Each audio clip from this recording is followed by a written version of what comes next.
Let's take you back now to Soweto, where the Inkatha Freedom Party, led by its president, Velenkosini Hlabisa, is also marking Women's Day today.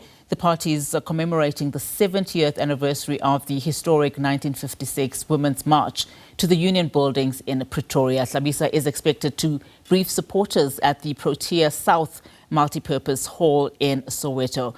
Monitoring those developments for us is our reporter Ntlantla Kgatlhane, who is live for us there. Ntlantla, give us a sense then what is happening at the moment. Has the president of the IFP arrived?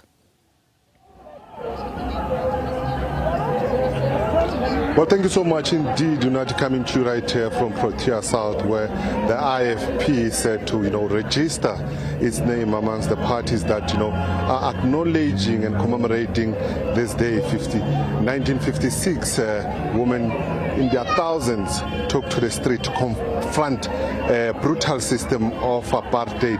With me here, Unati, I'm with the IFP's Women Brigade Chairperson, Princess Phumzile Buthelezi, who's also a daughter of the founder of the political party, who's just going to talk to us with regards to today's event. Thank you so much, Princess, for your time. I guess the first question that I want to pose to you is, what does this day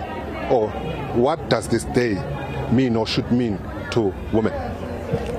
Oh, this is a great day in which we honor the women who really fought for us until we got this freedom. They fought when they marched to the Union buildings when we were not even there, but today we are getting the fruits from their efforts. And I guess the role that they play, some describe it as being timeless, but also just like women back then, the current women are facing their own challenges. GBV amongst them, abuse of children. What should be done, to try and curb this scourge of, attacks on women? We're very concerned about the GBV. That's why we always attend the court cases where there are people who have been arrested, but we are worried about the justice because they don't give them really hard sentences, so they easily come out, whereas the families have lost their loved ones because of this GBV. Another question that I have for you now, let's bring it to the party in terms of empowering women. What's your view with regards to women in politics, and also being excluded?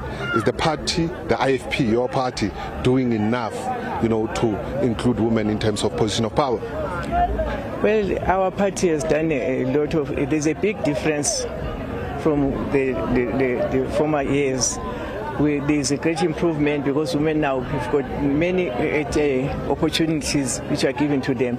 But most of the time it was only males who were given positions, even to be councillors or in parliament, and even in business. Our women now, they're owning their own businesses. So there's a great improvement which has been done by our leaders in the party.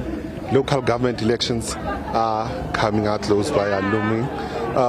In terms of nomination and representation of women that were put forward, you as the chairperson and your collective, are you happy with the representation?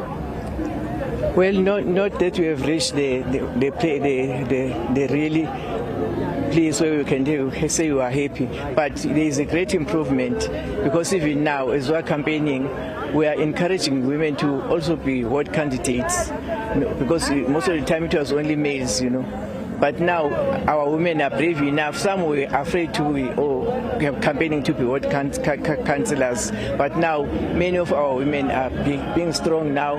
They are coming out to campaign with the men to be owning their wards, because at least women, they do care for people. I always suggested if we can get more women as councillors to look after the communities, there is going to be a big difference in the community. Thank you so much, Princess. Thanks very much. All right, Unati, that was the chairperson of the IFP's Women Brigade there talking to us.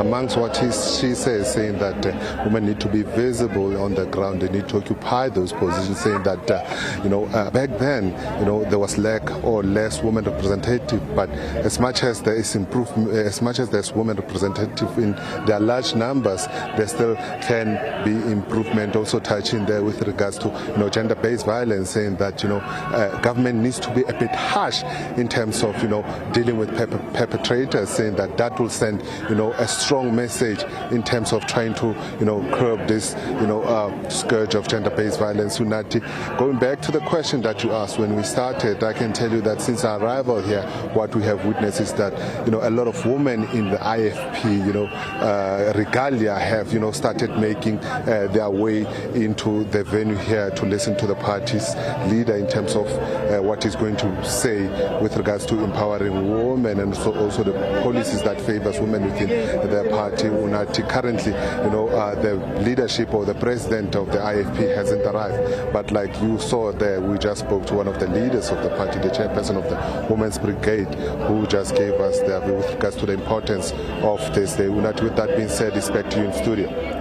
I know you'll be sticking around until the president of the IFP does arrive, but thank you so much for that report, Ntlantla Kgatlhane, live for us there in Protea in Soweto.